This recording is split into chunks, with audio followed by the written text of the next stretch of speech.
Good morning, student. Welcome again, Sri Rama Bharati online classes. Myself, Krishna Kumar. तो जैसा कि student हम previous class में कक्षा 10 के लिए हम मनुष्यता पोएम को कर रहे थे और अब तक हमने मनुष्यता पोएम के लिए 3 क्लासेस हम कर चुके हैं, यानी कि हम 3 वीडियो अब तक अपलोड कर चुके हैं।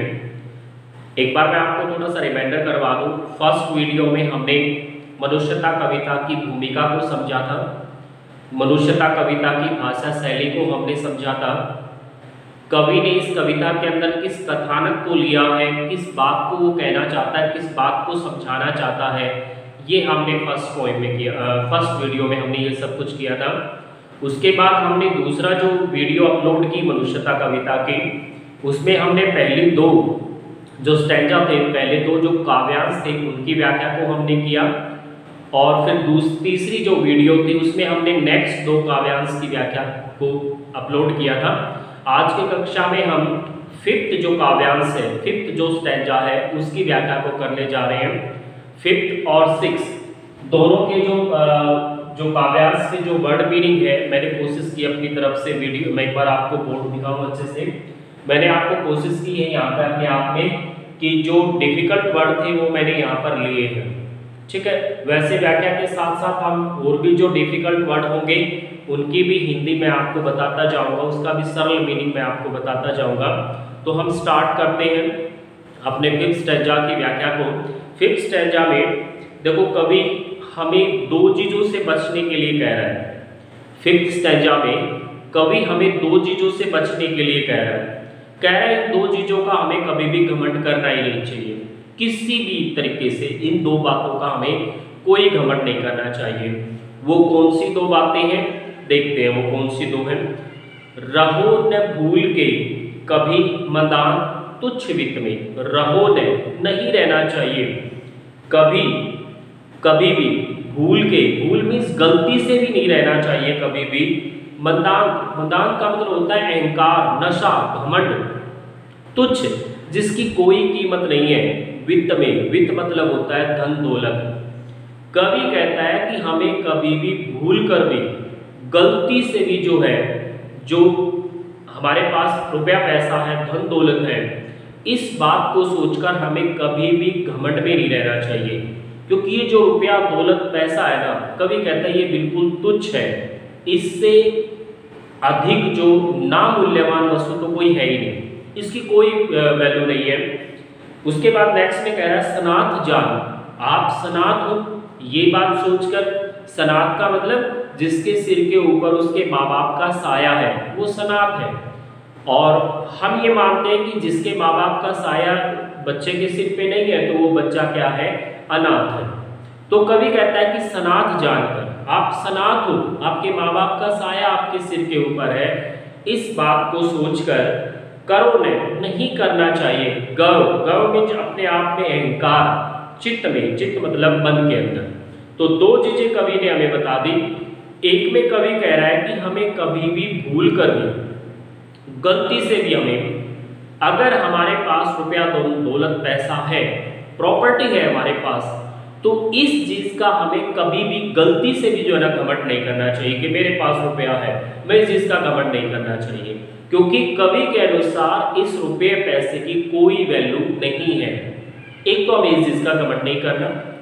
दूसरा कहता है कि आप सनाथ हो, आपके माँ बाप का जो आशीर्वाद है वो आपके सिर के ऊपर है, इस बात को जानकर भी अपने मन के अंदर इस बात का घमंड नहीं करना चाहिए कभी भी। दोनों चीजों का हमें कभी भी घमंड नहीं करना चाहिए। क्योंकि नेक्स्ट लाइन में कवि देखिए हमें कितनी इंपॉर्टेंट बात कह रहा है। वो कह रहा है अनाथ कौन है। कवि कह रहा है इस धरती पर अनाथ है कौन। हम तो ये कह देते हैं कि भी माँ बाप का साया है सिर के ऊपर तो सनाथ है, माँ बाप का साया सिर पे नहीं है तो अनाथ है। लेकिन कवि हमसे प्रश्न पूछ रहा है कि अनाथ कौन है, इस धरती पर अनाथ है कौन। यहाँ मतलब इस धरती के ऊपर कौन अनाथ है, त्रिलोकनाथ साथ है, वो तीनों लोगों का जो स्वामी है ना, वो जो परमपिता परमात्मा है, वो सबका स्वामी है, सबका मालिक है वो। जब वो सबका मालिक है, वो तीनों लोगों का स्वामी है और वो सबका मालिक है, सबका परमपिता परमात्मा है वो, तो फिर अनाथ कौन बचा यहाँ पर। इसलिए कहता है जब इस धरती पर कोई अनाथ है ही नहीं तो मैं क्यों इस बात का घमंड करूं कि भी मैं तो सनाथ हूं। इसलिए हमें सनाथ होने का क्या नहीं करना चाहिए, घमंड नहीं करना चाहिए। दयालु, वो परमपिता परमात्मा बड़ा दयालु है, बहुत दया करता है, वो बहुत जल्दी से दया करता है। दीन बंधु, दो शब्द है ये। दीन मतलब होता है गरीब, बंधु मतलब भाई, वो गरीबों का भाई है। मसीहा है वो उनका, मसीहा मतलब मालिक है, उद्धार करने वाला है। बड़े, बहुत लंबे चौड़े, विशाल, बहुत ऊंचे हाथ है उसके, बहुत लंबे चौड़े और बहुत ऊंचे क्या है, हाथ है।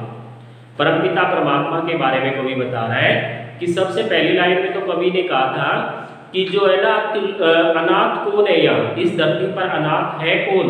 कवि को तो कोई अनाथ नजर नहीं आता। क्यों नहीं आता? क्योंकि त्रिलोकनाथ साथ है, इस धरती के हर एक प्राणी के साथ वो तीनों लोगों का जो स्वामी है, वो जो परमपिता परमात्मा है, वो सबके साथ है। जब वो सबके साथ है तो यहाँ कोई अनाथ बचा ही नहीं। जब अनाथ ही नहीं है तो घमंड किस बात का करें। उसके बाद उस तीनों लोगों के स्वामी के बारे में कवि कह रहा है कि दयालु है, वो बहुत ज्यादा दयालु है। दीन बंधु, वो गरीबों का भाई भी है। और सबसे बड़ी बात यह है कि उसके बहुत लंबे चौड़े हाथ हैं, बहुत लंबे चौड़े हाथ हैं। एक साथ पता नहीं कितनों के ऊपर वो अपना आशीर्वाद रख कर सकता है, एक साथ इतने लंबे चौड़े हाथ हैं उस परमपिता परमात्मा के। अतीव, बहुत ज्यादा भाग्यहीन, जिसकी किस्मत साथ ना देती हो है। भाई मैं ये सोच लूं कि मैं बहुत ज्यादा भाग्यहीन हूं, मेरी तो किस्मत मेरा साथ देती नहीं। अमूमन हम ये बात आपस में करते रहते हैं, आपस में एक दूसरे को कहते रहते हैं कि भाई मेरी जो किस्मत है वो मेरा साथ नहीं देती, मैं बहुत ज्यादा भाग्यहीन हूँ, ये बात हम कहते रहते हैं। अधीर भाव जो करे, अधीर मतलब धैर्य को खत्म, अधीरता आ जाएगी हमारे अंदर, हमारे पैशंस खत्म हो जाएंगे। कवि कहता है कि कभी भी मन के अंदर इस बात को मत लेकर आओ कि मैं बहुत ज्यादा भाग्यहीन हूँ, मेरी किस्मत मेरा कभी भी साथ नहीं देती। इस बात को कभी भी अपने मन के अंदर मत आने दो। क्यों? क्योंकि ये जो बात है ना, ये आपको क्या कर देगी, अधीर कर देगी। अधीर का मतलब आपके धैर्य को समाप्त कर देगी। परमात्मा के ऊपर जो आपका विश्वास है ना, उस विश्वास को खत्म कर देगी। आपके अंदर नकारात्मक विचार भर देगी ये बात। और जब इंसान के अंदर नकारात्मक विचार आ जाते हैं तो आत्महत्या तक का केस उठा लेता है, मतलब मन में सोच लेता है। इसलिए हमने कई बार देखा है कि प्रेशराइज होकर कोई इंसान जो है ना अपना सुसाइड भी कर लेते हैं। वो इसी चीजों के रीजन में होता है कि हम ये मान लेते हैं कि मेरा कुछ नहीं होने वाला इस धरती पर, मेरी किस्मत ही मेरा साथ नहीं देती है, मैं जो काम करता हूँ उसमें घाटा होता है, मैं कुछ नहीं कर सकता इस धरती के ऊपर। तो इस तरह की बातों को हम सोचते रहते हैं। और जब इस तरह की बातों को हम सोचते रहते हैं तो हम बहुत ज्यादा मतलब अधीर हो जाते हैं। अधीर मीन्स हमारा धैर्य समाप्त हो जाता है। और धैर्य जब समाप्त हो जाता है तो हमारे अंदर नकारात्मक विचार आ जाते हैं, और नकारात्मक विचार हमें हमेशा गलत रास्ते की तरफ लेकर जाते हैं। इसलिए कवि कहता है कि इस बात को कभी भी मत सोचो। मन में एक ही चीज रखो ना कि वो जो परमपिता परमात्मा, उसके बहुत लंबे चौड़े हाथ हैं। वो जब अपने हाथों से आशीर्वाद देगा ना तो एक साथ वो बहुत सारी पब्लिक को आशीर्वाद दे देता है, इतने लंबे चौड़े हाथ हैं उसके। तो इस बात को दिमाग में रखिए कि कभी ना कभी ऐसा भी होगा जब उसका आशीर्वाद का हाथ जो हो मेरे सिर के ऊपर से भी आएगा। इस बात को अपने दिमाग में रखिए। ये मत रखिए कि मेरा नंबर तो आ ही नहीं रहा, मैं तो भाग्यहीन हूं, मेरी तो किस्मत ही साथ नहीं देती। इस बात को हमें कभी भी मन में नहीं लाना चाहिए। वही मनुष्य जो मनुष्य के लिए मरे। इस धरती पर मनुष्य कहलाने का अधिकारी वही व्यक्ति है जो दूसरे मनुष्यों के लिए अपनी जान क्या कर देता है, न्यौछावर कर देता है। तो आई होप ये स्टैंजा आपको समझ में आ गया होगा। बिल्कुल सिंपल सी बात है स्टैंजा के अंदर। एक तो कवि ने रुपए पैसे को, धन दौलत को तुच्छ बताया है, कोई कीमत नहीं है उसकी। और अगर ये चीज आपके पास है तो कवि कह रहा है इस बात का हमें कभी भी घमंड ही नहीं करना चाहिए। क्यों नहीं करना चाहिए? क्योंकि जब इसकी कोई वैल्यू ही नहीं है, तुच्छ है, ये कोई कीमत ही नहीं है इस चीज की, तो हम इस चीज के ऊपर क्यों घमंड करें। और दूसरा, आप सनात हो, आपके माँ बाप का साया आपके ऊपर है, ये बात सोचकर भी अपने आप में कभी घमंड मत कीजिए। अपने मन के अंदर इस बात का कभी भी अहंकार मत बनाइए। क्यों? क्योंकि कवि कहता है अनाथ कौन है, यहाँ है कौन इस धरती पर अनाथ? त्रिलोकनाथ साथ है, सभी इंसानों के साथ वो जो परमपिता परमात्मा है ना वो सबके साथ है। तो जब वो सबके साथ है, अनाथ तो वो होता है जिसके साथ कोई ना हो, वो परमात्मा जब सबके साथ है तो फिर इस धरती पर अनाथ कौन है?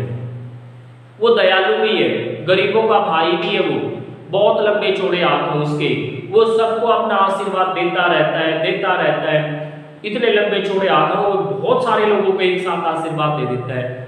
तो मन में एक ही चीज रखिए ना कि कभी ना कभी मेरा नंबर भी उनके आशीर्वाद में आएगा ही आएगा।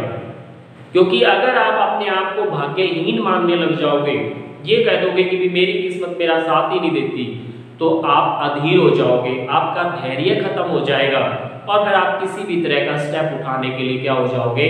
मजबूर हो जाओगे। मनुष्य वही है जो मनुष्य दूसरे मनुष्यों के लिए मरे। नेक्स्ट स्टेंजा की तरफ चलते हैं। नेक्स्ट स्टेंजा में कवि ने क्या किया है, हमें एक चीज समझाने की कोशिश की है। इसी स्टेंजा से थोड़ी सी लिंक की बातें हैं उसमें हमें कवि ये समझाना चाहता है कि वो जो परमपिता परमात्मा है ना, वो ऊपर से सबकी मदद के लिए अपना हाथ बढ़ाता रहता है। हम कहते नहीं उनको कि हे परमात्मा मतलब अपना हाथ मदद के लिए बढ़ाइए और मेरी मदद कीजिए, हम नहीं कहते उसको, लेकिन वो परमपिता परमात्मा ऊपर से अपने आप अपने हाथ ऐसे फैलाता रहता है सबकी मदद के लिए। जब वो ऊपर से ऐसा काम कर रहा है तो कवि कहता है कि हमें इस धरती पर रहकर एक दूसरे की मदद करनी चाहिए। कुछ इस तरह की भावनाएं इस स्टेंजा के अंदर कवि हमें समझाना चाहता है। कवि क्या कह रहा है कि अनंत अंतरिक्ष में अनंत देव हैं खड़े। अनंत दो बार आया ये शब्द, दोनों बार इसके डिफरेंट मीनिंग है, इसलिए यहाँ पर यमक अलंकार है। यहाँ पर अनंत जिसका कोई अंत नहीं है, अंतरिक्ष ये जो ऊपर आसमान है ना इसका कोई अंत नहीं है, आप जहां तक देखोगे आपको आसमान नजर आएगा, इसलिए कहते हैं अनंत अंतरिक्ष, इस आसमान का कोई अंत नहीं है। अनंत देव हैं खड़े और इतना लंबा चौड़ा ये आसमान है जिसके कोई अंत नहीं है।